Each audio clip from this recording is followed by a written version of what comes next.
Hello student. बहुत बहुत स्वागत है आपके अपने यूट्यूब चैनल जुनून एजुकेशन पॉइंट में।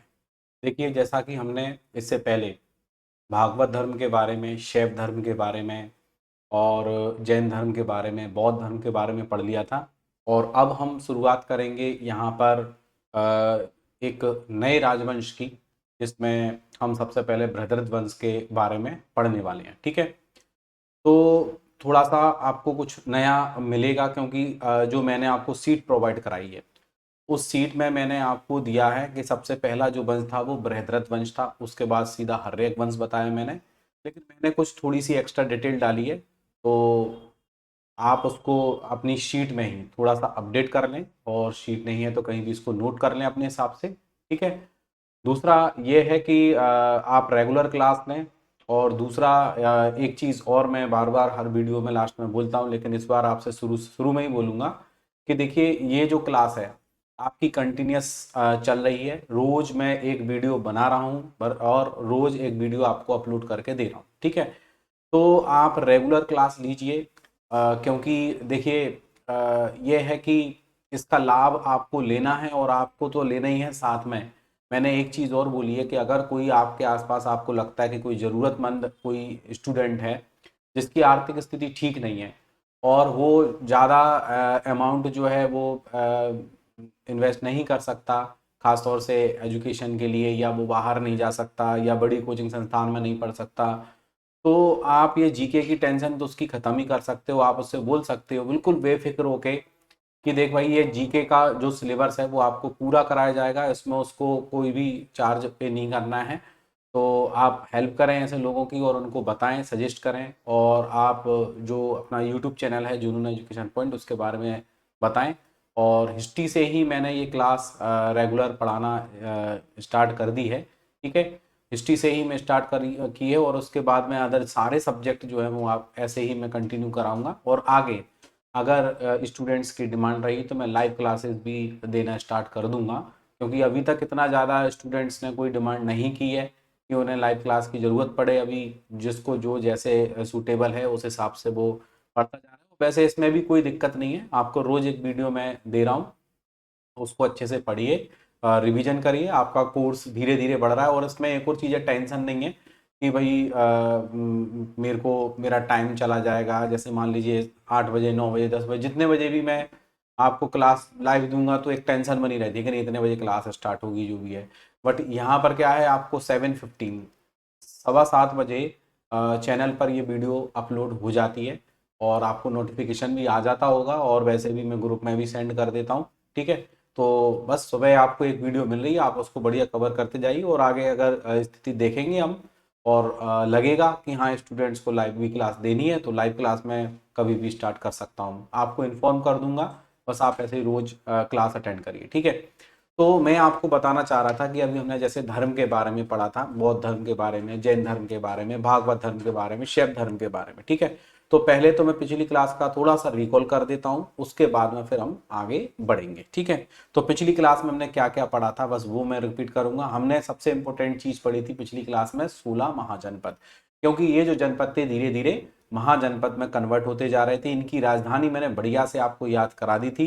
जैसे मैंने आपको अंग की राजधानी याद कराई थी चंपा, वो पूरे अंग पे चंपा का तेल लगा लेता है। मगध है, मगध यानी मगर राज ने अपने घर में मगर पाल रखा है। काशी पहुंच गए थे 12 सीपे, कौशल यानी कोई शाल जो श्रावस्ती बस्ती में बेच रहा था। वज्जी है, वज्जी की जिद करती है वैशाली। और मल्ल है, मेले में खुशी मिलती है। और वत्स है, वत्स से हम कोशिश हम भी करेंगे। पांचाल, 5 साल लगे थे ये छत्र बनने में। इस तरीके से जैसे मैं आपको रिपीट करा रहा हूँ ऐसे ही आपको रिवीजन करना है। ठीक है, कुरु है, शुरू हो गया है। इंद्रप्रस्थ मैंने आपको बताया था। कंबोज है, राजपुरा सामान ले जाएगा क्योंकि उसमें कंबोज है। गांधार यानी धार गिर रही थी पानी की शिला से। मत्स्य यानी मत्स्य के आकार में एक विराट नगर बना था। सूरसेन, शुरू से ही मथुरा का नाम हमें पता है। चेदी के राजा, चंदेरी के राजा की शक्ति और मति दोनों हर ली थी। और अवंती, उज्जैनी, महिष्मती आपको पता है। अश्मक, पाटन पोटली यानी चकमक का पत्थर जो है वो पोटली में पुराने समय के लोग रखते थे। फिर हमने इसमें डिटेल वगैरह दी थी, और डिटेल में हमने मगध बताया था आपको, राजगृह के इसमें इन राजवंशों ने शासन किया था। कंबोज का भी बताया था। ये सब आपको डिटेल दी थी। तो मेन है ये टेबल जो मैंने आपको बताई है वो आपको अच्छे से याद करके रखना है। इसके अलावा फिर मैंने आपको एक और चीज़ बताई थी कि 16 महाजनपद के बारे में हमें जो जानकारी मिलती है, 16 महाजनपद की जो सूची है वो अंगतरी निकाय में है। किस में है? अंगतरी निकाय या अंगोत्तर निकाय में दी गई है। ये आपकी नॉलेज में होना चाहिए। दूसरा, ये जो महाजनपद थे इनमें से एक महाजनपद ऐसा था जिसमें जो शासन था वो गणतंत्रात्मक था। ठीक है, तो गणतंत्रात्मक जो शासन था वो कहाँ था? बज्जी संघ में। बज्जी संघ जिसकी राजधानी क्या थी? वैशाली थी। ठीक है, बाकी का राजतंत्रात्मक और यहाँ पर था गणतंत्रात्मक। गणतंत्रात्मक में होता है कि राजा को जनता चुनती है, जनता जिसको राजा बनाए वही राजा बनता है, और राजतंत्रात्मक में जो है राजा का बेटा राजा बनता है। ठीक है, पाशुपत या शैव धर्म हमने पढ़ा था, इंपोर्टेंट था। शैव धर्म के संस्थापक कौन थे? लकुलिश, ये आपको पता होना चाहिए। और शैव धर्म के अनुयायी नयनार कहलाए, और नयनार की संख्या मैंने आपको 63 बताई थी कि 63 नयनार संत थे। और अलवार संतों की संख्या मैंने आपको बताई थी 12। अलवार जो थे वो भागवत धर्म को फॉलो करते थे, नयनार जो थे वो शैव धर्म को फॉलो करते थे। ठीक है, इसके अलावा इसमें आपने 24 अवतारों के बारे में पढ़ा, जिसमें 10 अवतार इंपोर्टेंट आपको बताए थे। भागवत धर्म कृष्ण भगवान से संबंधित आपको पता ही है। कृष्ण जी का जो उल्लेख है वो छंदोग्य उपनिषद में दिया गया है, ये भी आपको पढ़ा था। हीनयान और महायान दो भागों में बौद्ध धर्म बटा हुआ था, और इसमें हमने दो बुक पढ़ी थी। जैसे एक प्लिनी की जो बुक है नेचुरल हिस्ट्री, पहले नहीं पता थी हमें नेचुरल हिस्ट्री। एरेविन यानी सिकंदर के अभियान के बारे में लिखा है एरेविन ने, और जस्टिन ने एपिटोम नामक पुस्तक लिखी थी। बस ये पुस्तक का नाम आपको पता होना चाहिए। चार बौद्ध संगीति के बारे में हमने पढ़ा था, इनकी ट्रिक भी आपको याद कराई थी। बस ऐसे ही आप इनको थोड़ा सा रिकॉल करें, पढ़ें कि भाई हमने लास्ट टाइम क्या पढ़ा था। और त्रिपिटक मैंने आपको बताया था, बिनी पिटक, सूक्त पिटक और अभिधम्म पिटक। ठीक है, सूक्त पिटक का संबंध आनंद से है, विनय पिटक का संबंध उपाली से है, और अभिधम्म पिटक का संबंध जो है वो है आपका मोगलिकोतस्य से। ठीक है, तो ये सब चीजें मैंने आपको पढ़ा दी थी पिछली क्लास में। अब हम आगे बढ़ेंगे क्योंकि हमें आगे बढ़ना भी बहुत जरूरी है, बहुत सारा मटेरियल है, धीरे धीरे ही कंप्लीट हो पाएगा। ठीक है, तो ये आपकी भी ड्यूटी बनती है, थोड़ा सा आप भी अपने स्तर पर रिकॉल करें, और मैं करा ही रहा हूँ। तो देखिए, बात चल रही थी बृहद्रथ वंश की। जैसे आपकी सीट में केवल एक लाइन दी है कि बृहद्रथ वंश था, उसके बाद में हर्यक वंश आया। ठीक है, बट मैंने थोड़ा सा एक्स्ट्रा यहाँ पे दिया है, आप अपने स्तर पर ध्यान रखेंगे, क्योंकि कल के दिन मान लीजिए आपको ये थोड़ा बहुत भी जानकारी मिलती है तो आप ही कहेंगे सर ने हमें ये नहीं बता। तो देखो क्या होता है, हिस्ट्री एक ऐसा सब्जेक्ट है, इसमें बहुत सारी चीजें आप डीप से डीप ढूंढते चले जाओगे तो आपको मिलती चली जाएगी। बट ये संभव नहीं है कि आप हिस्ट्री कंप्लीटली पूरी कर लो कि भैया उसमें ए टू जेड जो भी है, ऐसा हो ही नहीं सकता, और ना ही किसी किताब में पूरा दे सकते वो। बस ये है कि जितना हो सके उतना अपन कर लेते हैं, और जहाँ तक जो क्वेश्चंस बनते हैं ज्यादातर वो चीज आपकी सीट में ऑलरेडी दी हुई है। ठीक है, तो आप सीट को तो तैयार करिए, तो आपको अपने आप पता चलेगा कि कितना सारा मटेरियल है। बट मैंने क्या है, थोड़ा सा एक्स्ट्रा इसमें दे दिया है, और वो इसलिए दिया है कि थोड़ा सा मेरे को मिला मटेरियल तो मैंने आपको प्रोवाइड करा दिया। ठीक है, तो देखिए सबसे पहला वंश जो था वो कौन सा था? बृहद्रथ वंश था। बट बृहद्रथ वंश के बारे में अगर देखें तो बृहद्रथ वंश का नाम क्यों पड़ा? क्योंकि बृहद्रथ वंश का जो संस्थापक था उसका नाम भी बृहद्रथ था। और ये बृहद्रथ जो है 1700 से लेकर 1680, इसमें आपको बताऊं लगभग 24 राजा इसमें पढ़ने को मिलेंगे। और ये ना ही ये 24 राजा आपसे पूछे जा रहे हैं, लेकिन नॉलेज के लिए मैंने जितना बता रहा हूँ बस उतना आप अपने हिसाब से एक्सेप्ट करिए। बाकी आपकी मर्जी है, आप गूगल पे सर्च मारिए, डिटेल ढूंढिए, 24 राजाओं के नाम पढ़िए, फिर उनको याद करिए। वो आपको करना है तो आप कर सकते हो, बट मेरे को जितना लगा कि ये आपके लिए सफिशियंट है उतना मैं अपनी तरफ से करा रहा हूँ। ठीक है, तो पहला वंश हमें ये तो याद करके रखना ही है कि भैया बृहद्रथ वंश था। क्यों था? क्योंकि इस वंश का जो राजा था वो बृहद्रथ था। अब यहाँ दिख रहा है 1700 से लेकर 1680, यानी ये जो है वैदिक काल के समय का राजा है। और रियल में बृहद्रथ के बारे में जो ऋग्वेद है, ऋग्वेद, ठीक है, जो हमारा ऋग्वेद है, ऋग्वेद में इस राजा के बारे में, इस वंश के बारे में दिया है। ठीक है, इसने अपनी राजधानी जो बनाई थी वो राजधानी बनाई थी गिरिब्रज या राजगृह। देखिए, एक राजा हम पढ़ेंगे बिंबिसार। बिंबिसार ने भी अपनी राजधानी जो है वो राजगृह बनाई थी। वो हर्यक वंश में पढ़ने वाले हैं, तो अभी आप इसको याद रखेंगे कि इसने वही अपनी राजधानी राजगृह बनाई थी। ठीक है, अब बृहद्रथ जो है इसके बाद में एक जरासंध एक राजा बना, सहदेव राजा बना, रिपुंजय इसका शासक बना। ठीक है, तो यहाँ पर हमें लगभग 3-4 नाम देखने को मिलते हैं जो इंपोर्टेंट हैं।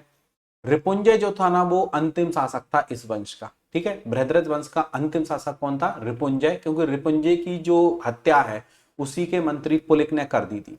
ठीक है, उसी का मंत्री था पुलिक, और इस पुलिक ने एक नए राजवंश की स्थापना करी थी, क्योंकि इस पुलिक का बेटा था प्रघोत। ठीक है, इस पुलिक का बेटा कौन था? प्रघोत, और प्रघोत इसका पुत्र था, और इस वजह से इस वंश का नाम जो है प्रघोत वंश पड़ता है। ठीक है, तो हमें जो एक्स्ट्रा आपको जो चीज दी गई है बस उसको आप ध्यान रखेंगे। सबसे पहला जो वंश था वो बृहद्रथ वंश था। अब आगे जो आपकी जो स्टोरी बनेगी, कहानी बनेगी, इसी टाइप से चलेंगी कि कौन सा वंश है। अब देखिए, अब आपको एक चीज मैं आपको यहां से बता रहा हूं कि देखो, अगर कोई वंश है, ठीक है, कोई भी राजवंश है, तो उसमें हमें कौन कौन से पॉइंट्स हैं जो बेसिकली निकाल के रखने हैं, याद करके रखने हैं। पहला, यहाँ पर हमें देखना है कि उस वंश का संस्थापक कौन है। ठीक है, दूसरा, फिर हमें देखना है उस वंश की राजधानी क्या बनी, अगर अलग कोई राजधानी बनी है तो वो ध्यान रखना है। तीसरा, हमें यह देखना है क्या इस वंश पर कोई महत्वपूर्ण युद्ध हुआ। ठीक है, और ईयर वगैरह दी है तो उस पर ध्यान देना है। चौथा पॉइंट हमें यह भी देखना है कि भैया इस वंश का अंतिम शासक क्या था, क्योंकि अंतिम शासक से ही फिर चेन बनेगी, है ना। अंतिम शासक से ही चेन बनेगी कि भैया इसका शासक ये था, इसके बाद में ये वंश आ गया, फिर उस वंश में भी हमें ये 4 पॉइंट देखना है। ठीक है, तो पहला पॉइंट क्या देखेंगे वंश के अंदर कि संस्थापक कौन है। दूसरा पॉइंट क्या देखेंगे कि उसने कोई राजधानी बनाई तो वो क्या बनाई। तीसरा हम ये देखेंगे क्या कोई विशेष युद्ध हुआ, कोई विशेष युद्ध दिया हो। और चौथा देखेंगे इस वंश का अंतिम शासक क्या है। ठीक है, और एक और चीज, अगर दिया हुआ है तो उस वंश में कुछ ईयर्स वगैरह के, भैया इस ईयर में, इस शताब्दी में ये राजा बना है तो वो दी है, तो इसमें हमें कहीं ना कहीं ईयर पे भी थोड़ा सा ध्यान रखना है। इससे एक हमें एक अंदाजा लग जाता है कि इस काल में ये था। ठीक है, तो ये चीज मैंने आपको बता दी है, इसको आप थोड़ा सा ध्यान रखेंगे। नई चीज है, हो सकता है राजवंश में भी कंफ्यूजन हो, लेकिन आगे जाके आपको इतना स्मूथली चीजें समझ में आने वाली हैं, कोई दिक्कत नहीं आएगी। बस जो मैंने आपको दिया है उसका रेगुलर आप अपने स्तर पे रिवीजन जरूर रखेंगे। ठीक है, तो भाई मैंने आपको यहाँ पर बता दिया कि बृहद्रथ वंश था। बृहद्रथ वंश में 3-4 राजाओं के नाम है। बृहद्रथ वंश का अंतिम शासक याद रखिए रिपुंजय, और रिपुंजय की जो हत्या है उसी के मंत्री ने कर दी थी, उसका नाम था पुलिक, और पुलिक ने अपने बेटे प्रघोत को राजा बनाया, जिसकी वजह से प्रघोत राजवंश की शुरुआत हुई। ठीक है, अब इनके बाद में फिर एक वंश पढ़ेंगे हम, हर्यक वंश। ठीक है, तो यहां तक की कहानी आपको समझ में आ गई होगी। इस चीज को आप ध्यान रखना, राजधानी ध्यान रखेंगे, ठीक है, संस्थापक ध्यान रखेंगे, राजधानी ध्यान रखेंगे, उसके अलावा इसमें अंतिम शासक रिपुंजय है, ये ध्यान रखेंगे। ठीक है, रिपुंजय ने अपने बेटे का नाम, उसका बेटे का नाम प्रघोत था, तो एक इसके बाद में प्रघोत वंशी एक चेन बन गई। ठीक है, अब इनके बाद में अपन आते हैं सीधा हर्यक वंश पे। अब देखिए, अब उसके बाद में हर्यक वंश आया। अब इस वंश को पितृहंता वंश कहा गया है। क्यों कहा गया है? क्योंकि इस वंश के कुछ राजाओं ने अपने ही पिता की हत्या करके वो राजा बन गए, और ऐसा इसी वंश में हुआ है, और किसी वंश में हमने नहीं पढ़ा है कि भैया उसने पिता को मार दिया हो किसी ने। ठीक है, भाई की हत्या कर सकता है लेकिन पिता की हत्या करना ऐसा नहीं है, केवल इसी वंश में पढ़ते हैं। इस वंश के शासक अपने पिता की हत्या करके भी राजा बने हैं, इसलिए इसे पितृहंता वंश कहा जाता है। किसको? हर्यक वंश को। ठीक है, तो हमने बृहद्रथ वंश पढ़ा, ठीक है, थोड़ा है, ज्यादा नहीं है। उसके बाद में प्रघोत वंश भी आपको बता दिया। अब ये चीज तो नॉर्मली हम पढ़ के, ठीक है, फिर हम आ गए कहां पर? हर्यक वंश पे। हर्यक वंश में सबसे पहला राजा जो हम पढ़ेंगे वो पढ़ेंगे बिंबिसार, और बिंबिसार का नाम आपको पहले भी टकराया होगा, आपने पहले भी इसको पढ़ा है। ठीक है, अब देखिए हम यहां से पढ़ना स्टार्ट करते हैं, और यहां आपको बिल्कुल ईयर दी हुई है, यानी कि 600 के लगभग अपन बोलेंगे, यानी कि 544 ईसा पूर्व से लेकर 492 ईसा पूर्व तक इसने शासन किया। ठीक है, तो हर्यक वंश का जो सबसे पहला शासक था वो कौन था? बिंबिसार। ध्यान रहे, एक बिंदुसार नाम का राजा अलग था। ठीक है, एक बिंदुसार नाम का राजा अलग था, और ये राजा कौन है? ये है बिंबिसार। ये प्रतिबिंब है और वो बिंदु है। तो बिंदुसार को मौर्य वंश के अंदर पढ़ने वाले हैं, बट अभी हम किसको पढ़ेंगे? बिंबिसार।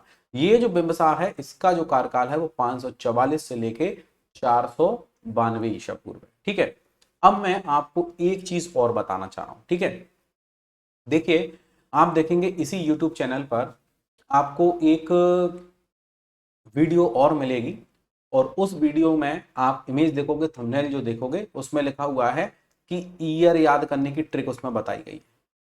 ओके, उसमें एक नंबर सिस्टम बताया है। आप अगर ये चाहते हैं कि हम शुरू से ही ये जो ईयर है ना, इनको बिल्कुल बना के याद करते चलें, बिल्कुल क्लियरली याद करते चलें।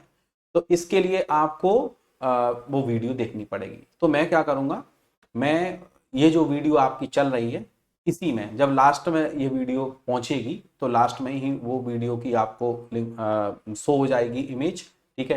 प्लस इसके पहले की जो वीडियो होगी वो इमेज शो हो जाएगी और जो आपको देखनी है, ठीक है। तो वर्ष याद करने की मैंने एक अलग ही स्पेशल वीडियो डाली है, आप उसको याद रखिए, जिसमें मैंने एक नंबर सिस्टम दिया है और उस नंबर सिस्टम में 0 से लेकर 9 तक के डिजिट हैं, इनके सबके अल्फाबेट दिए हैं, जैसे कि 0 का S बताया है, 1 का T और D बताया है, और 2 का N बताया है, 3 का M बताया है, 4 का R बताया है, 5 का L बताया है, और जो 6 है इसका G, J और CH बताया है, 7 जो है इसका K और C बताया है, ठीक है। 8 जो है इसका F बताया है, और 9 जो है इसका मैंने P और V बताया। ओके, तो इस वीडियो को जिस स्टूडेंट्स को ये नंबर सिस्टम नहीं पता है, ठीक है, तो वो उस वीडियो को देखें, ठीक है, उस वीडियो को देखें। और वर्ष याद करने की ये ट्रिक इतनी जबरदस्त है कि हम कैसी भी कोई भी ईयर हो हिस्ट्री के अंदर हम कंठस्थ याद कर सकते हैं। इसका बेनिफिट इतना है कि हमें बहुत सारे आंदोलन कंठस्थ हैं, बहुत सारे युद्ध कंठस्थ हैं। कंठस्थ समझ रहे हो कि 4 ऑप्शन आ जाए तो वो बार खाली नहीं जाएगा, बिल्कुल एक्यूरेट सही निकलेगा, ठीक है। तो इसमें हमें कई सारे आंदोलन याद हैं बहुत अच्छे से, बहुत सारे युद्ध याद हैं, बहुत सारे स्थापनाएं याद है, इतना कुछ मटेरियल याद है कि आप विश्वास नहीं कर सकते यार इतना सारा चीजें हमें याद हो सकती हैं। तो कंठस्थ है बिल्कुल, ये मान के चलिए। तो ये नंबर सिस्टम बहुत ही मतलब इम्पोर्टेंट चीज है, और ये तो हर स्टूडेंट्स को ये चीज तो कर लेनी चाहिए, क्योंकि इससे आप पहले उसको सीख लीजिए, फिर इसका उपयोग कैसे करना है वो मैं यहाँ पे प्रैक्टिकल बताऊंगा, ठीक है। जैसे मैं एक छोटा सा उदाहरण देता हूँ, अब आपकी उत्सुकता बढ़ेगी, आप इस वीडियो को जरूर देखेंगे, और अगर देख ली है और आपको नंबर सिस्टम पता है तो बस उसको फॉलो करना है, ठीक है। क्योंकि मैं यहीं से आपको ये याद कराता जाऊंगा ना, फिर आगे दिक्कत नहीं आएगी आपको, आप हल्के हाल आपके माइंड में आ जाएगा, हाँ सर ने बताया था। बहुत जबरदस्त ट्रिक है, वर्ष याद करने की वीडियो आप देखिए और उससे आपको ये पूरा नंबर सिस्टम समझ, क्योंकि मैं अब ये चीज पढ़ा रहा हूँ, अब मैं यहाँ पर आपको नंबर सिस्टम समझाना चालू कर दूं, ठीक है, तो फिर वो टाइम जाएगा आपका, क्योंकि वो चीज ऑलरेडी मैंने आपको दे रखी है, तो आप बस उसी वीडियो को देख लो, बाकी का आपका हिस्ट्री का 1 से लेके ये 12 13 ये चली रही है वीडियो, कोई दिक्कत वाली बात नहीं है। तो आप इस नंबर सिस्टम की वीडियो को जरूर देख लेना, ठीक है।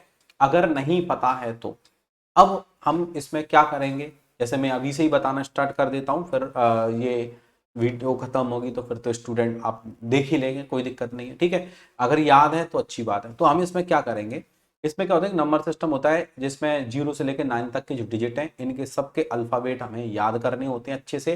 कैसे याद करना है उसकी भी ट्रिक मैंने उसमें बता रखी है, तो आप उसको याद करेंगे, ठीक है। अब उस जब ये अल्फाबेट याद हो जाएंगे तो मैं तब वो उनका उपयोग यहाँ पे होगा। अब कैसे होगा, कुछ ये एग्जांपल दे देता हूँ, फिर मैं कल से ये बताना चालू कर दूंगा, आपको पूरा ईयर याद कराना चालू कर दूंगा, ठीक है। तो यहाँ पर क्या करना है हमें, जैसे ये पूरे अल्फाबेट होंगे, अब यहाँ पर क्या होता है, जैसे वोवल्स होते हैं A E I O U, okay, ये 5 वोवल्स होते हैं इंग्लिश के अंदर, ठीक है। तो हम क्या करेंगे, इनके कुछ ऑब्जेक्ट्स बनाएंगे, ठीक है। अब इन ऑब्जेक्ट्स में बीच में कहीं भी ए आ जाए, E I O U, इन पांचों में से कोई सा भी बीच में आ गया तो हम उसको क्या करेंगे, इग्नोर करेंगे, ठीक है। इग्नोर क्यों करेंगे, क्योंकि यही इसकी ट्रिक है कि भाई इसको इग्नोर करना है, क्योंकि हम कोई भी नाम लेते हैं, आप खुद का नाम चेक कर लीजिए, आपके नाम में ये बॉबल्स जरूर होंगे, ठीक है।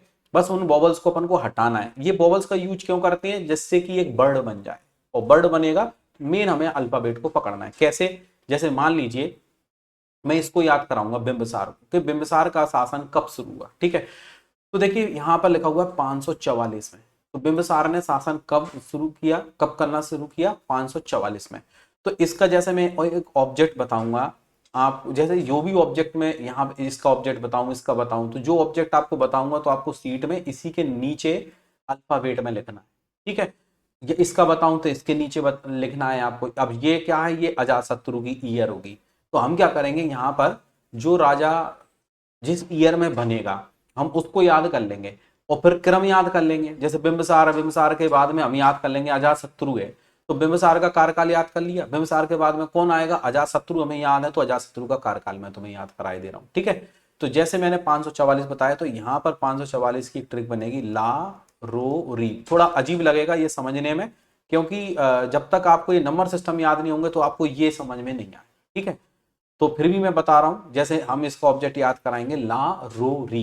ला रो री, ला रो री में क्या होगा, देखो ए को आप इग्नोर करेंगे, ओ को आप इग्नोर करेंगे, आई को इग्नोर करेंगे, क्यों, ए ई आई ओ यू क्या है, वॉवल्स है। तो यहाँ पे हमें 3 अल्फाबेट देखते हैं, एक एल दिखता है और आर दिखता है हमें 2 बार, ठीक है।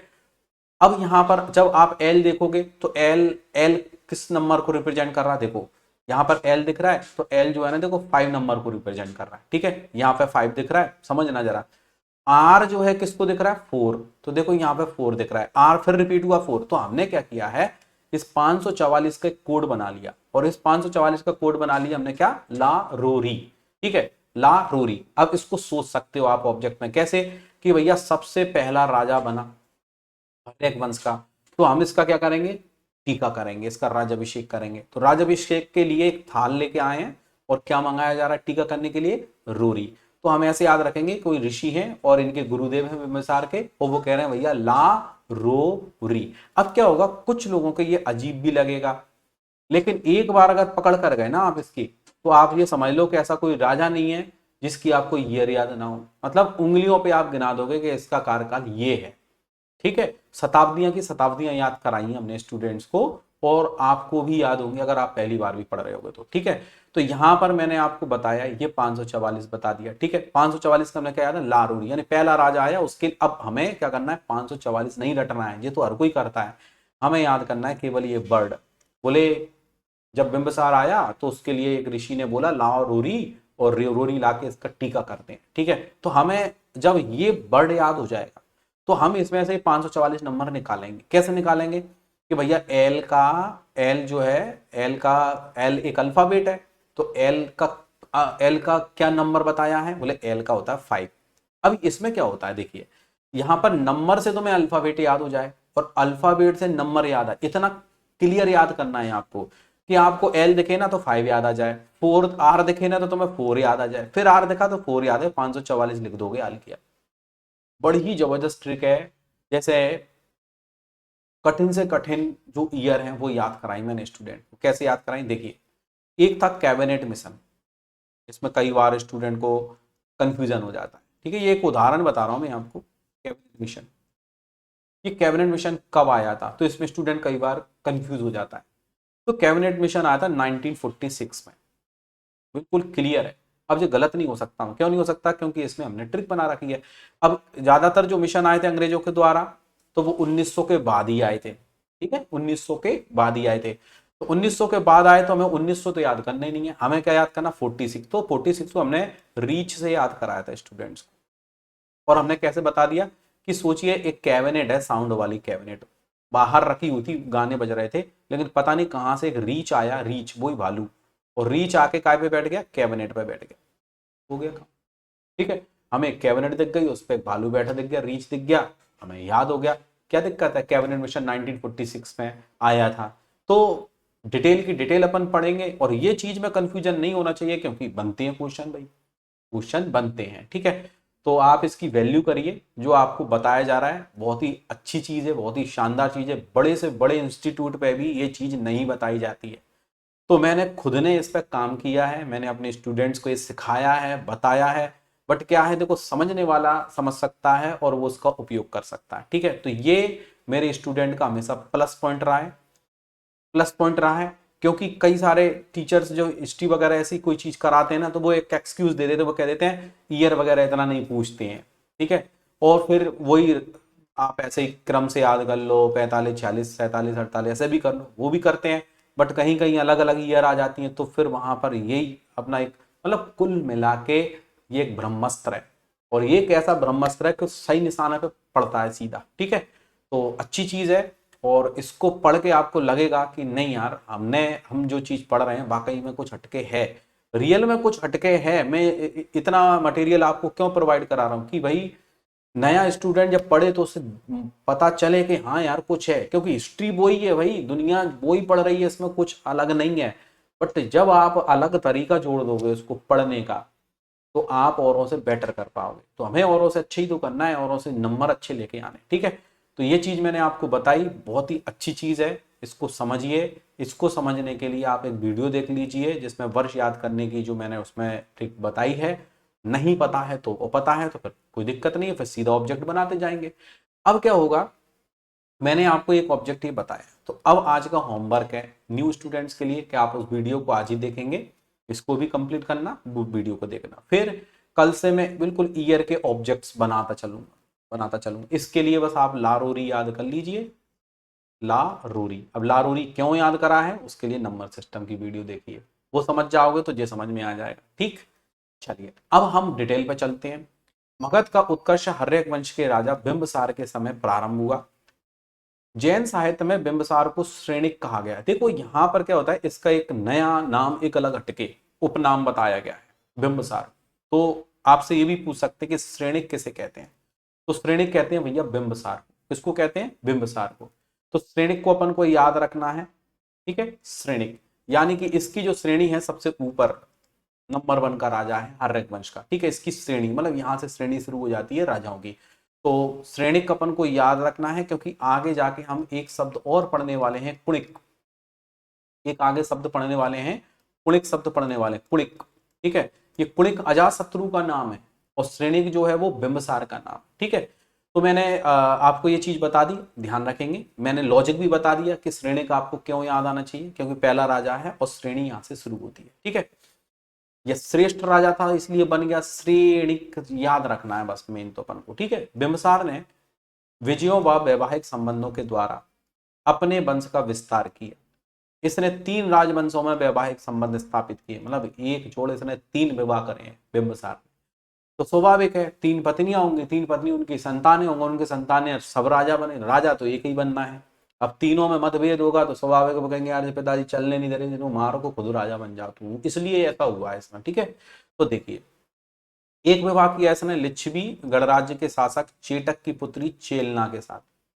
तो एक विवाह हुआ इसका चेलना के साथ, ठीक है। दूसरा कौशल नरेश प्रसेनजीत की बहन महाकौशल से, तो महाकौशल से इसने विवाह किया, एक चेलना से किया। इसे दहेज में काशी मिल गया भैया, काशी वाराणसी प्रांत मिल गया इसको दहेज में। तो इसका कहने का मतलब इसने 3 जगह विवाह क्यों किए, क्योंकि ये अपना साम्राज्य का विस्तार करना, जब 3 जगह रिश्तेदारी होगी तो 3 साम्राज्य उसके हाथ में है जी, मान के चलिए, है ना। और मध्य देश यानी कुरु के समीप, वही इंद्रप्रस्थ हमने पढ़ा था, कुरु के समीप एक राजकुमारी क्षेमा से विवाह हुआ। तो यहां पर 3 याद रखना है, चेलना, महाकौशल और क्षेमा। यानी ये एक आइडिया मिलता है कि भैया बिंबिसार के 3 विवाह हुए थे, और फिर देखते हैं बिंबिसार के बाद में कौन राजा बनता है, ठीक है। चलिए आगे बढ़ते हैं। अब बात आती है भैया बिंबिसार के बाद एक राजा बना, उसका नाम था अजातशत्रु। और ये जो अजातशत्रु है ये बना था 492 में, 492 में। तो यहां भी मैं एक ऑब्जेक्ट बनाऊंगा, मैंने बता दिया कि ऑब्जेक्ट आपको समझ में आएगा जब आपको नंबर सिस्टम याद होगा, वो भी आपको कर लेना है, ठीक है। तो इसको हम याद करेंगे रिविन से। इसका एक ऑब्जेक्ट बनवाऊंगा मैं आपको, क्या, रिविन। ऑब्जेक्ट बनवाऊंगा रिविन। यहां पर अजातशत्रु में देखो एक शब्द छुपा हुआ है, शत्रु, ठीक है। तो सोच लीजिए कि संसद में अपने शत्रु का बहिष्कार करने के लिए जो दूसरे सांसद हैं, दूसरी पार्टी के जो नेता हैं, उन्होंने अपने हाथों में ब्लैक कलर के रिबन बांध रखे। तो आपने कई बार ये देखा होगा ना, विरोध कैसे दर्शाया जाता है। काली पट्टियां बांध ली उन्होंने, किसी ने माथे पे बांध दी, किसी ने हाथ पे बांध ली, है ना। तो बाजू में बांध ली भैया काली पट्टी, तो वो अपने शत्रु का क्या कर रहे हैं, वो विरोध कर रहे हैं। तो यहाँ पर अपन को एक वर्ड याद रखना है, रिबन। और रिबन कैसा, काले रंग का रिबन है जिसमें अपने शत्रु का एक विरोध किया जा रहा है, ठीक है। 490 अलग हट गई है। आप पहले इस चीज को सीख गए ना एक बार, तो ये समझ लो आप खुद समझ जाओगे कि नहीं यार, वैल्यू करने लग, आप वैल्यू समझोगे क्लास की कि हाँ यार वाकई में बहुत अच्छी चीज मिल गई हमें, ठीक है। तो देखिए अजातशत्रु मैंने आपको बताया है, अजातशत्रु जो आया था बिंबिसार के बाद में दिया हुआ है। और अजातशत्रु को कुणिक भी कहा गया है, मैंने अभी बताया था ना, तो कुणिक। तो देखो कैसे याद रखेंगे, अजातशत्रु, शत्रु जब अपने शत्रु को हरा देता है तो उसकी संपत्ति को क्या कर लेता है, कुणिक कर लेता है। तो हमने क्या अर्थ निकाल लिया, कुणिक। शत्रु शत्रु को हराने के बाद शत्रु की संपत्ति को क्या कर लेता है, कुणिक कर लेता है, यानी अपने कब्जे में ले लेता है। तो अजातशत्रु को कुणिक कहा गया है। अजातशत्रु को कौशल नरेश प्रसेनजित से युद्ध हुआ था। जिसमें पहले तो प्रसेनजित की हार हुई, परंतु बाद में दोनों में समझौता हो गया। प्रसेनजित हारा और फिर दोनों में समझौता हो गया। प्रसेनजित ने अपनी पुत्री बाजरा का विवाह अजातशत्रु से कर दिया, तो उसने अपनी बेटी का विवाह कर दिया अजातशत्रु से। ठीक है, बिंबिसार का पुत्र था, गौतम बुद्ध के समकालीन था, यानी जब गौतम बुद्ध थे ना, देखो ये वही ईयर आपको दिख रही है 563 483। ओके, बज्जी संघ पर आक्रमण के समय पाटलिपुत्र नगर की स्थापना, ये बहुत अच्छा पॉइंट है। ठीक है, तो पाटलिपुत्र नगर की स्थापना किसने की, जो वर्तमान में ये पाटलिपुत्र पटना के नाम से जाना जाता है। अच्छा, एक चीज और मैं आपको बताना चाहूंगा कि ये जो बिंबिसार है, बिंबिसार ने जो अपनी राजधानी बनाई थी, बिंबिसार ने भी अपनी राजधानी जो है वो राजगृह को ही बनाया था। ओके, क्योंकि देखो बिंबिसार में लास्ट पर रा लगा हुआ है, तो आपके दिमाग में आ जाना चाहिए राजगृह। और जो हम उधर पढ़ रहे थे गिरिव्रज राजगृह पढ़ा था हमने बृहद्रथ वंश में, वो वही है। क्योंकि ये सब जो राजा चल रहे हैं ये मगध के राजा चल रहे हैं, ये लिखा हुआ मगध का उत्कर्ष हर्यक वंश के राजा। ठीक है, तो आप इस चीज को भी याद करके रखेंगे। अजातशत्रु ने पाटलिपुत्र की स्थापना की। देखो अजातशत्रु में यहाँ लास्ट में त्र आता है और पाटलिपुत्र में भी लास्ट में त्र आता है। देखो अपनी अपना एक आइडिया है कि हम कैसे चीजों को याद रखें। और अजातशत्रु के बारे में एक चीज और आपको पता होगी कि पहली बौद्ध संगीति जो थी वो अजातशत्रु के समय में हुई थी। और कब हुई थी, 483 में हुई थी पहली बौद्ध संगीति। वो हमने पढ़ा था ना, अका अक, एक ट्रिक बताई थी ना आपको, अका अक। और अका अक से क्या बताया था, अजातशत्रु, फिर कालाशोक, फिर अशोक और फिर बताया था कनिष्क। ठीक है, अब देखिए यहां पर यह चीज हो गई। फिर आगे लिखा हुआ है गौतम बुद्ध के समकालीन बज्जी संघ पर आक्रमण के समय पाटलिपुत्र नगर की स्थापना करी। पाटलिपुत्र वर्तमान में पटना के नाम से हम जानते हैं। ठीक है, इसके समय में पहली बौद्ध संगीति हुई थी, कब हुई थी, 483 में, ये भी आप पढ़ चुके। उसके बाद में आता है भैया उद्यन। इसके बाद में आता है उद्यन। तो उद्यन एक राजा हुआ हर्यक वंश का, ये बना भैया 460 में राजा। ठीक है, 460 में राजा बना। और इसको हम, इसका एक ऑब्जेक्ट याद कराएंगे आपको, रोग से। ठीक है, तो उद्यान को कैसे याद रखोगे, रोग से। इस उद्यान को एक उद्यान या बगीचा से याद कर लेंगे। ठीक है, तो अगर कोई सुबह सुबह उद्यान में घूमता है तो वो बच सकता है काय से, रोग से। अगर उसको रोग से बचना है तो वो सुबह सुबह क्या करे, उद्यान में बगीचे में घूमे, तो वो रोग से बच सकता है। ठीक है, तो ये इसका ऑब्जेक्ट लिख लेना, रोग से। और अगर आपको ये भी समझ में नहीं आ रहा तो नंबर सिस्टम की वीडियो देख के क्लियर हो जाएगा। ठीक है, ये मैं यहीं से बनवाना चालू कर दे रहा हूं जिससे तुम्हें राजा का एक ईयर भी याद हो जाए। ठीक है, अब यहाँ पर जो उद्यन है या उदयभद्र बोला गया है, उद्यन के बाद में उसके 3 पुत्र अनिरुद्ध, मुंडक और नागदशक ने बारी बारी से शासन किया, बट अंतिम शासक जो है वो नागदशक को बताया जाता है। तो पहला क्या हो गया भैया, पहला हो गया बिंबिसार। फिर दूसरा कौन सा हो गया, अजातशत्रु। फिर तीसरा कौन सा हो गया, उद्यन। और फिर आखिरी शासक याद करो, नागदशक। ये बीच में ये बारी बारी से ये जो नाम दिए हैं अनिरुद्ध, मुंडक, इनकी आवश्यकता नहीं है। और करना है तो कर सकते हो, दिए हुए हैं ऑप्शन में, लेकिन मेन है आप इनको तो याद करो। अब कैसे याद करेंगे, देखो हर्यक वंश के संस्थापक के नाम अगर हमें याद करना है तो हम ऐसे बना के याद करेंगे कि बीए किया था उनने। ठीक है, तो बोले हर्यक ने,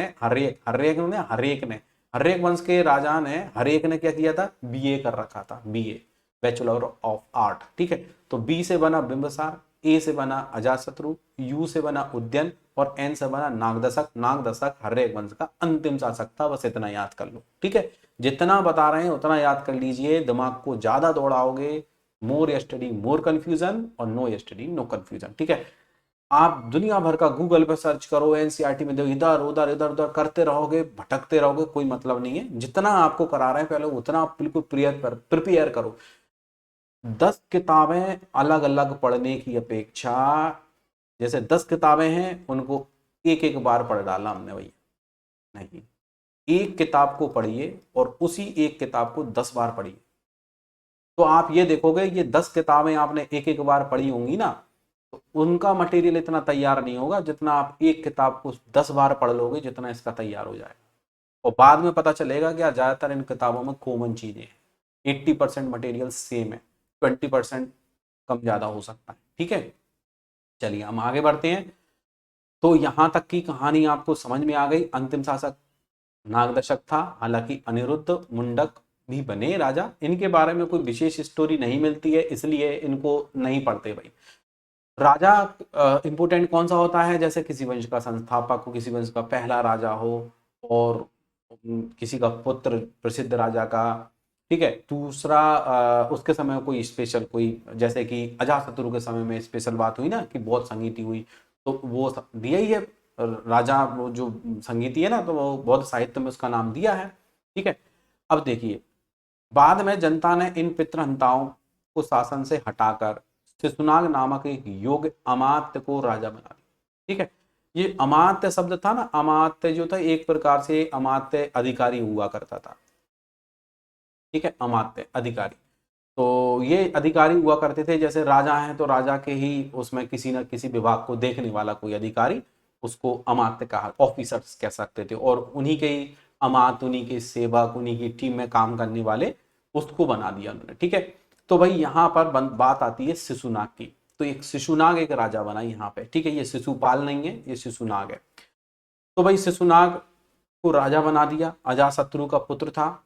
मगध की राजधानी राजगृह से बदलकर पाटलिपुत्र, ठीक है। अब देखिए, पहले राजधानी राजगृह थी, राजगृह के बाद में अजातशत्रु ने पाटलिपुत्र की स्थापना करी। तो अजातशत्रु के बाद में आ गया कौन, उदयन। तो उदयन ने क्या किया, उदयन ने जो राजगृह राजधानी हुआ करती थी उससे बदलकर इसको पाटलिपुत्र कर दिया। तो हम ये कह सकते हैं उदयन राजधानी बदली ना, तो ये पॉइंट बहुत अच्छा बन जाता है यहाँ पे पढ़ने लायक कि पाटलिपुत्र को राजधानी बनाया था, किसने बनाया था भैया, उदयन ने बनाया था, ठीक है।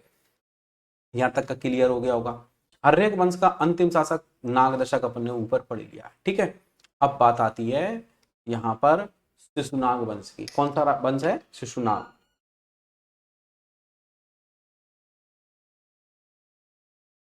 अब जैसा कि यहाँ पर जो शिशुनाग वंश दिया है, ठीक है, शिशुनाग वंश का जो संस्थापक था वो शिशुनाग ही था, इसलिए इस वंश का नाम शिशुनाग वंश पड़ा।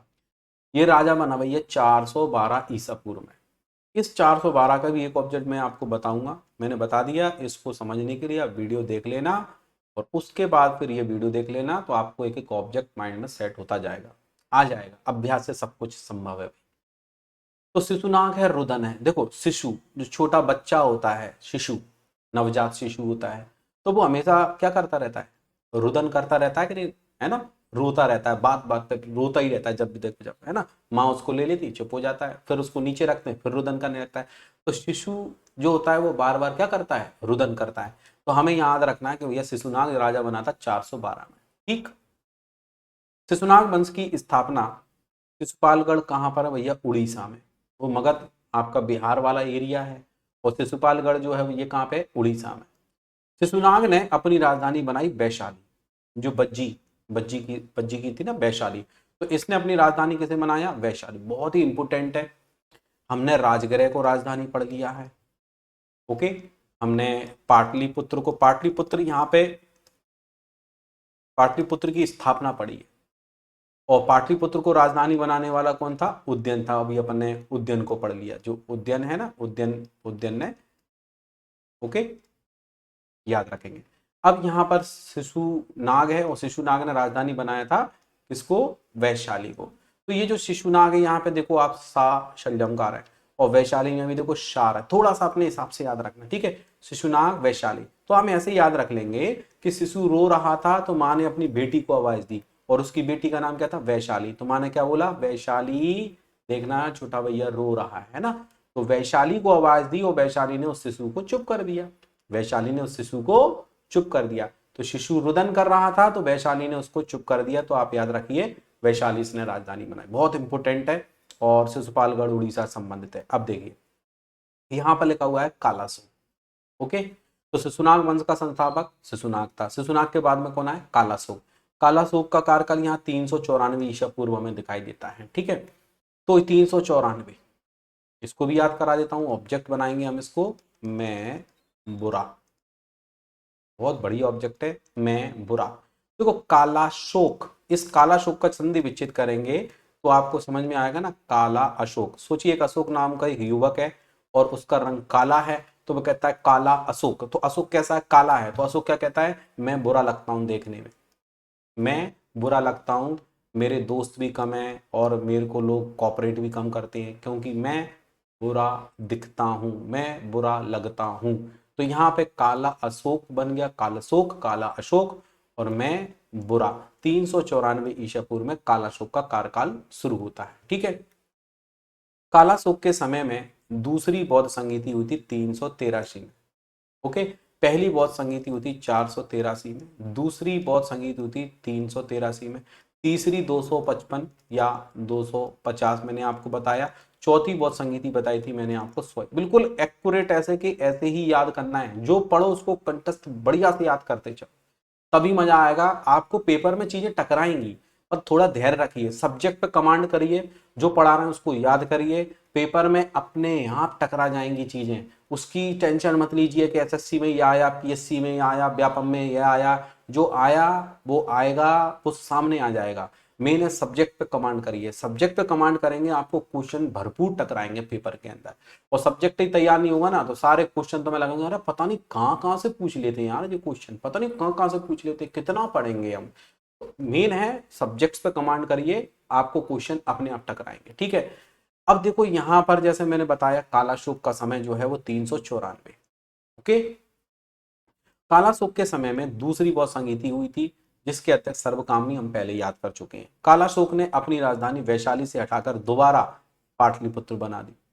अब कोई भी नया राजा बनता है तो वो थोड़ा बहुत तो अपना कुछ नया हिसाब किताब बनाता है कि नहीं मैं यहाँ करूँ, इसने ये करा था, नहीं मैं ये करूंगा। ठीक है, तो इसने क्या किया, इसने पाटलिपुत्र दोबारा से राजधानी बना दी। ठीक है, क्योंकि आपने उधर उज्जैन को पढ़ा था। ठीक, तो ये भी इंपॉर्टेंट चीज है क्योंकि इसने राजधानी को चेंज करा है।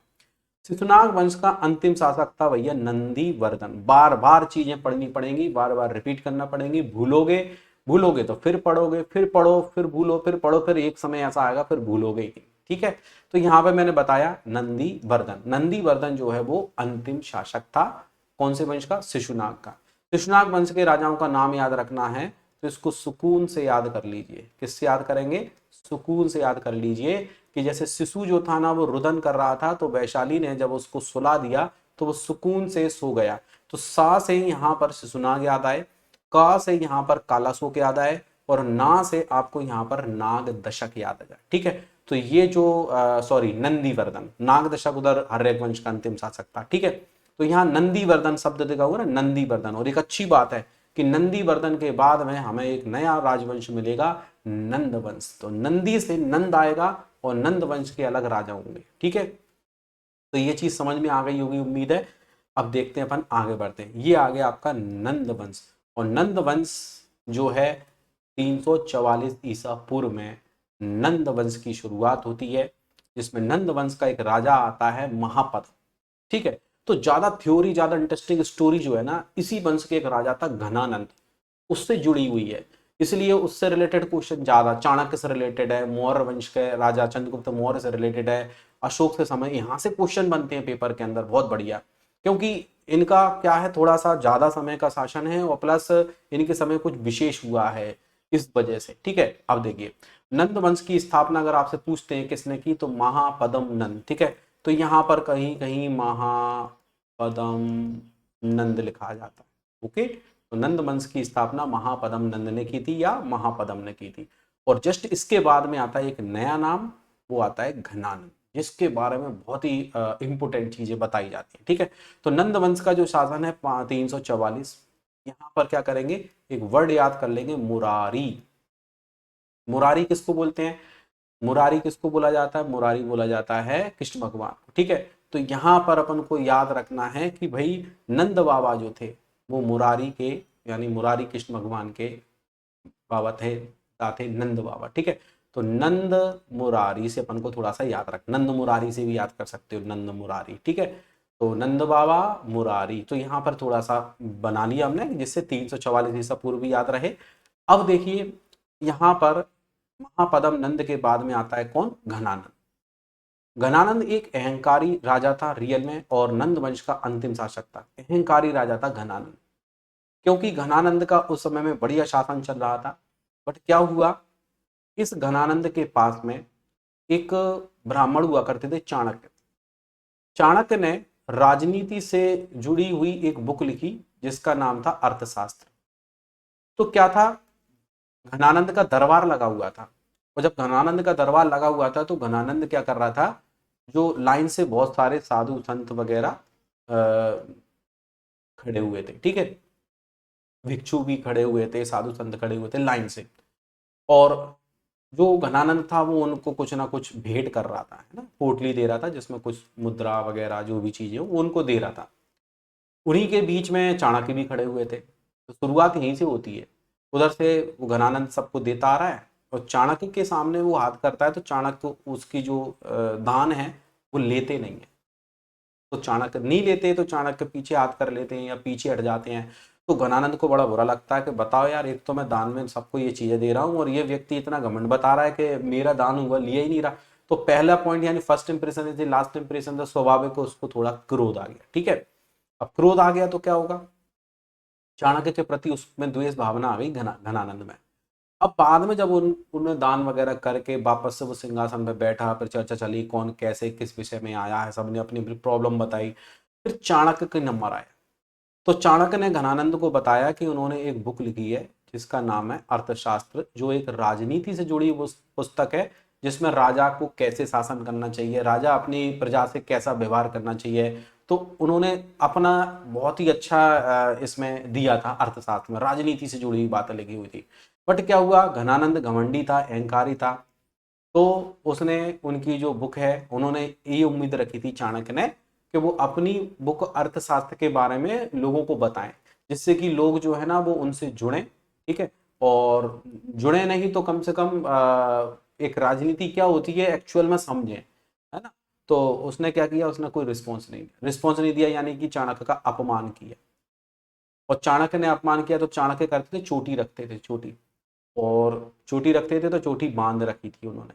लेकिन जब घनानंद ने अपमान किया ना तो उन्होंने अपनी चोटी खोल ली गुस्से में आके, और चाणक्य ने बोला जब तक मैं इस घनानंद को इसके शासन से हटा नहीं दूंगा तब तक मैं अपनी चोटी नहीं बांधूंगा। और उन्होंने प्रण लिया, और प्रण लेने के बाद फिर चाणक्य ने, आपको पता ही है, चंद्रगुप्त मौर्य ने चाणक्य को अपना गुरु बनाया। चंद्रगुप्त मौर्य को पता चला कि उसने तक्षशिला के एक ब्राह्मण का अपमान किया, बड़े ही तेजस्वी ब्राह्मण है, तो दुश्मन का दुश्मन दोस्त बन गए। चंद्रगुप्त मौर्य को पता चला और उन्होंने चाणक्य से मुलाकात करी, और चाणक्य से मुलाकात की तो फिर वो, क्योंकि एक बहुत अच्छा सीरियल आता था टीवी पर, कभी देखा हो चंद्रगुप्त मौर्य के नाम से, तो उसमें भी ये चीज हमें देखने को भी मिलती है प्लस पढ़ने को भी मिलती है, ठीक है। तो यहाँ पर चाणक्य का अपमान किया, और अब ये स्टोरी बन गई कि नहीं बन गई, तो इससे क्या हो गया कि ये चीज और ज्यादा इंपॉर्टेंट बन जाती है, ठीक है।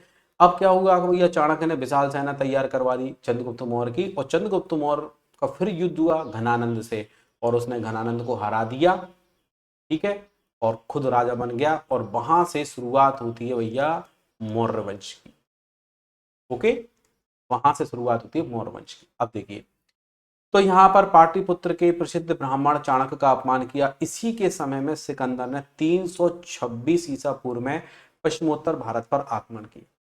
तो अगर हम बात करते हैं कि भैया हमारे भारत में प्रथम यूनानी आक्रमण कब हुआ, ईरानी आक्रमण जो हुआ था, ईरानी आक्रमण 515 ईसा पूर्व में हुआ था, ओके। बट यूनानी आक्रमण कब हुआ था, 326 ईसा पूर्व में। तो सिकंदर ने क्या किया भैया, सिकंदर ने यहाँ पर आक्रमण कर दिया। अब आपसे प्रश्न कभी भी पूछ सकते हैं कि सिकंदर ने भारत पर जो आक्रमण किया था वो किसके समय में किया था। तो उस समय यहाँ पे जो शासन जो चल रहा था किसका, घनानंद का शासन था। तो इसका मतलब ये नहीं है कि घनानंद से वो लड़ बैठा हो सिकंदर, ऐसा नहीं है। घनानंद अपने बढ़िया सिंहासन बैठा है, पर सिकंदर का युद्ध 326 ईसा पूर्व में जब सिकंदर आक्रमण करता है, तो सिकंदर ने एक, हमारे यहाँ पर एक आम्भी एक राजा था, उससे युद्ध करा। सिकंदर ने पोरस को हराया, पोरस नाम सुना हुआ, हाइडेस्पीस का युद्ध हुआ था, पोरस को हराया। अभी आगे तुम्हें सिकंदर की पूरी कहानी बताएंगे, ठीक है। तो उसने आम्भी को हरा दिया भाई, और सिकंदर ने जब आम्भी को हराया तो इस आम्भी ने सिकंदर की अधीनता स्वीकार कर ली, अधीनता स्वीकार कर ली सिकंदर की। और फिर इसी आम्भी ने क्या किया, आगे जाके छोटे मोटे जो राजा जैसे पौरस है इसको हरवा दिया आम्भी ने। तो बताते हैं आम्भी उस समय का, प्राचीन भारत का सबसे पहला देशद्रोही बताया जाता है कि भैया ये क्या है, एक विदेशी नागरिक से मिल गया और इसने हमारे यहाँ के राजा को हरवा दिया, ठीक है। आम्भी पौरस इसको हराया। और सबसे इंपॉर्टेंट ये पोरस के साथ में जो युद्ध हुआ ना वो बहुत इंपॉर्टेंट बताते हैं, क्योंकि ये जो पोरस ने इतनी वीरता से इसका सामना किया सिकंदर का कि सिकंदर जीतने के बाद भी ना सिकंदर ने पोरस को उसका साम्राज्य वापस कर दिया, चल तू रख यार, बहुत तूने टक्कर दी मेरे को, ठीक है। और सिकंदर तो भैया विश्व विजेता था, सिकंदर विश्व विजेता था, सिकंदर ने कई युद्ध लड़े थे। और एक चीज और देखिए, सिकंदर की मात्र 33 वर्ष की उम्र में मृत्यु हो गई थी, 33 वर्ष की आयु में इसकी डेथ हो गई थी सिकंदर की। आप समझ सकते हैं 33 वर्ष कितनी कम आयु होती है। और 323 में, ठीक है, कब, 323 ईसा पूर्व में सिकंदर की मृत्यु हुई थी। 323 ईसा पूर्व, ये कितना है 326, 3 साल बाद सिकंदर खुद ही मर जाएगा, ठीक है। तो यहाँ पर 323 ईसा पूर्व में उसकी मृत्यु हो गई थी। अभी अपने एक युद्ध और पढ़ेंगे 331 का, अरुवेला का युद्ध, फिर ये पढ़ रहे हैं 326 का युद्ध, ठीक है। तो अभी अपन पढ़ेंगे, कोई दिक्कत नहीं है, सब आगे आ जाएगा, ठीक है। तो मैंने आपको, तो मेन है इतना कुछ पता है कि भाई आपको अगर हिस्ट्री पर लेक्चर देने लग जाए तो इसी में घंटे 2 घंटे निकल जाएंगे केवल बोलने बोलने में। आप कहेंगे अरे यार सर ने तो आज बहुत ही कम पढ़ाया, आधा पेज पढ़ाई होगी, तो थोड़ा बहुत बताना तो पड़ता है, बताएंगे नहीं तो कैसे काम चलेगा। किताब तो आप खुद से भी पढ़ लोगे, लेकिन ये चीजें आपको पहले समझा दी मैंने, बता दी, स्टोरी सुना दी। जब यही चीज तुम्हें आगे नोट्स में लिखी मिलेगी तुम खुश हो जाओगे, क्योंकि तुम्हारा माइंड उस चीज को रिपीट कर रहा होगा। और जब कोई चीज रिपीट करते हैं, रिवीजन करते हैं, तो वो चीज माइंड बड़ी जल्दी कैप्चर करता है। किसी चीज को आपने एक बार पढ़ा, दोबारा देखा ही नहीं, तो वो चीज आपके दिमाग में से डिलीट हो जाएगी। किसी चीज को आपने एक बार पढ़ा, फिर दूसरी बार पढ़ा, फिर तीसरी बार पढ़ा, तो ये जो है ना ये आपके माइंड में सेव हो जाएगी। बात समझ में आ गई। देखिए आगे बढ़ते हैं। 326 ईसा पूर्व बताया, पश्चिमोत्तर भारत पर आक्रमण किया इसने। अब देखें, अब यहां पर क्या होता है, जब सिकंदर का आक्रमण शुरू होता है तो हम सिकंदर के बारे में पढ़ते हैं कि भैया ये सिकंदर कहां से आया, किस किस को हराया, कैसे क्या था, कौन था ये सिकंदर। देखो बीच में, अब ये किसी वंश का राजा तो नहीं है, लेकिन आपको ये पता चला कि भैया घनानंद जो राजा था उसके समय में आक्रमण किया था। तो सिकंदर आया कहां से, कौन था भैया, ये किस खेत की मूली थी सिकंदर, तो इसके बारे में अपन पढ़ते हैं। तो देखिए, इसके पिता का नाम था फिलिप। सिकंदर के पिता का नाम क्या था, फिलिप, यानी फिलिप्स कंपनी की टीवी थी इनके घर में। पिता की मृत्यु के बाद सिकंदर मकदूनिया का शासक बना और अपने गुरु अरस्तु के मार्गदर्शन में 20 वर्ष की उम्र में विश्व विजय अभियान प्रारंभ कर। जब सोच लो आप, 20 साल की उम्र है ना, 20 साल की उम्र है, एक युवा है, और पूरी दुनिया को जीतने का लक्ष्य रख दिया इसने, ठीक है। तो पता है क्यों रख दिया, बिना गुरु के ज्ञान नहीं मिलता, इसने अपने गुरु बनाए और गुरु ने उसको रास्ता दिखाया। इस वजह से उसने इतनी बड़ी चुनौती ली कि वो पूरे विश्व को जीत सकता है। तो यहाँ पर इसके गुरु का नाम क्या था, अरस्तु, ठीक है। तो यहाँ पर एक क्रम आता है, आगे दिया हुआ है। तो सिकंदर के गुरु का नाम था अरस्तु, और इन्होंने ऐसा मार्गदर्शन दिया कि 20 वर्ष की उम्र में वो विश्व विजयी अभियान पे चल पड़ा कि वो पूरी दुनिया को जीतेगा, कुछ भी हो जाए, ठीक है। सुकरात का शिष्य प्लूटो, फिर यहां पर आ जाएगा प्लूटो का शिष्य अरस्तु, फिर यहां आ जाएगा अरस्तु का शिष्य सिकंदर। यहां पर आपको कुछ नहीं करना, SPA याद रखना बस। हमें हमारे SP साहब से बड़ी आस है कि वो हमारे क्षेत्र में क्राइम नहीं होने देंगे। S से यहां पर सुकरात आएगा, P से प्लूटो आएगा, A से अरस्तु आएगा, और S से सिकंदर आएगा। तो हम यहां पर ये कह सकते हैं कि ये जो सुकरात है ये प्लूटो का गुरु है, और ये प्लूटो है वो अरस्तु का गुरु है, और ये और अरस्तु जो है वो सिकंदर के गुरु हैं। तो यहाँ पर एक क्रम बनता है, ये एक दूसरे के गुरु हैं। सिकंदर का गुरु अरस्तु, अरस्तु का गुरु प्लूटो, प्लूटो का गुरु सुकरात, ठीक है। तो यहाँ पर सुकरात का शिष्य, और फिर प्लूटो के शिष्य, फिर अरस्तु का शिष्य, ठीक है। तो ये क्रम बताया गया है यहाँ पर, बस आप इसको याद करके रखिए, ठीक है, बहुत ईजी है। सिकंदर ने मिस्र को जीतकर नील नदी के किनारे एक अलेक्जेंड्रिया शहर की स्थापना करी। तो जो मिस्र है, नील नदी के किनारे, आपने सुना ही होगा, इजिप्ट से बोलते हैं, तो अलेक्जेंड्रिया शहर, क्योंकि इस सिकंदर का जो नाम था वो अलेक्जेंडर था, ठीक है। और रियल में हमने जब चंद्रगुप्त मौर्य सीरियल देखा तो उसमें सिकंदर को सिकंदर ना कहते हुए, ठीक है, अलेक्जेंडर कहा गया। और दूसरा एक और सीरियल आया पौरस के नाम से, पौरस के नाम से सीरियल आया, उस पोरस में भी सिकंदर को अलेक्जेंडरी कहा गया था। ठीक है, तो ये सिकंदर ने क्या किया, मिस्र को जीता, नील नदी के किनारे एक शहर बसा दिया अलेक्जेंड्रिया खुद के नाम से। इसके बाद में ये ईरान से युद्ध में व्यस्त रहा, ईरान से इसका युद्ध हुआ, इस हमने पढ़ा था ना 515 ईसा पूर्व वाला। ठीक है, तो यहाँ पर ईरान से 515 नहीं, यहाँ पे 331, क्योंकि ये 326 में यहाँ आक्रमण करेगा तो 515 तो बहुत बैक में हो जाएगा। तो देखो यहाँ पर वो डेरियस फर्स्ट का है, यहाँ डेरियस थर्ड आएगा। तो देखिए ईरान से युद्ध में व्यस्त रहा, ईरान से कब युद्ध हुआ, 331 में। ठीक है, तो 331 ईसा पूर्व में इसको बोलते हैं भैया अरुवेला का युद्ध। अब यहाँ पर कभी भी पूछे आपसे कि अरुवेला का युद्ध कब हुआ था, तो आपको याद रखना है कि अरुवेला का युद्ध 331 ईसा पूर्व में हुआ था। और अगर आपसे कहते हैं हाइडेस पीस का युद्ध कब हुआ था, तो 326 ईसा पूर्व में, झेलम नदी के तट पर। ओके, तो ये बहुत इंपॉर्टेंट चीजें हैं जो आपको पता होना चाहिए। तो अरुवेला का युद्ध 331 ईसा पूर्व में किस किस के बीच में, बोले ईरानी और यूनानियों के बीच में। यहां पर सिकंदर का सामना कौन करेगा, यहां पर सिकंदर का सामना डेरियस थर्ड करेगा। ओके, 515 ईसा पूर्व की ज्यादा जानकारी नहीं है, 515 ईसा पूर्व में डेरियस फर्स्ट था। ओके, वो प्रथम विदेशी आक्रमण हमने पढ़ा था। तो यहाँ 331 हो गया, अरुवेला का युद्ध। 326 में हिंदुकुश पर्वत के रास्ते से भारत आया और भारत पे इसने पहली बार आक्रमण किया 326 ईसा पूर्व में।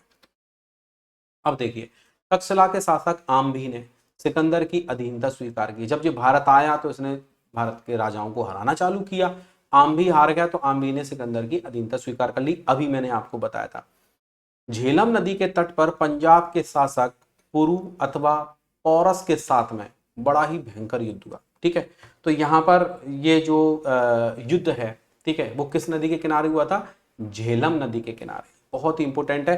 तो हम ये कह सकते हैं कि भैया पुरु या पौरस जो था ना, वो सिकंदर को झेल नहीं पाया, सिकंदर की मार को, और वो भी हार गया। ठीक है, सिकंदर ने जीत कर भी पुरु या पौरस के राज्य पर अधिकार नहीं किया, क्योंकि वो उसकी बहादुरी से बड़ा प्रभावित हुआ।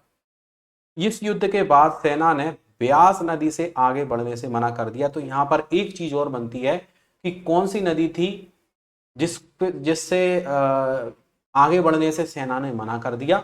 तो हम याद रखेंगे ब्यास नदी, झेलम, चिनाब, रावी, ब्यास, सतलुज, ये 5 नदियों के ग्रुप है, आपको पता है।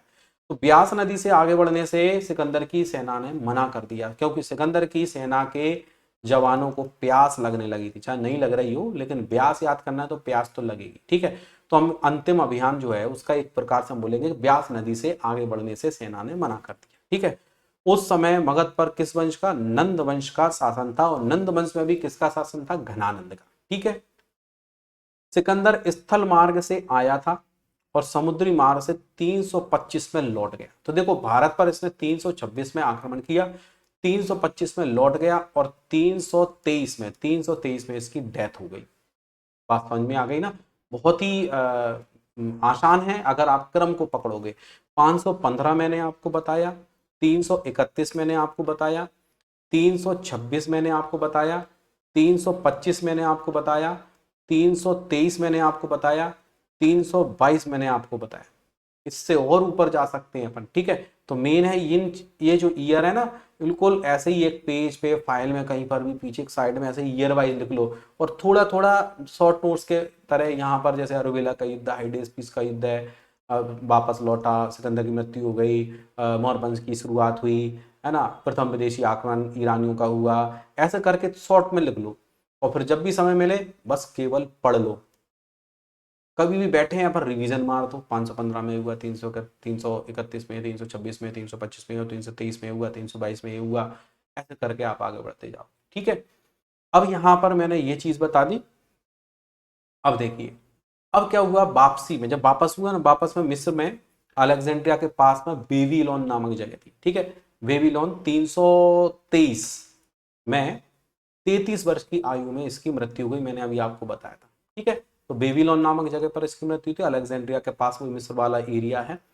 सिकंदर की मृत्यु के पश्चात उसके विजित प्रदेशों को उसके सेना नायकों के शासन से चंद्रगुप्त मौर्य ने मुक्त करवाया। क्योंकि सिकंदर जब यहाँ से लौट के गया तो इसने क्या किया, सिकंदर ने, अब सिकंदर का एक सेनापति था सेल्यूकस निकेटर, तो देखो कुछ हिस्सा इसने क्या किया, अपने आम्बी को दे दिया, उसने साथ दिया था। कुछ हिस्सा इसने क्या किया, पोरस को दे दिया। कुछ हिस्सा इसने क्या किया, सेल्यूकस निकेटर को दे दिया। सेल्यूकस निकेटर इसका सेनापति था, ठीक है, इसका सिकंदर का।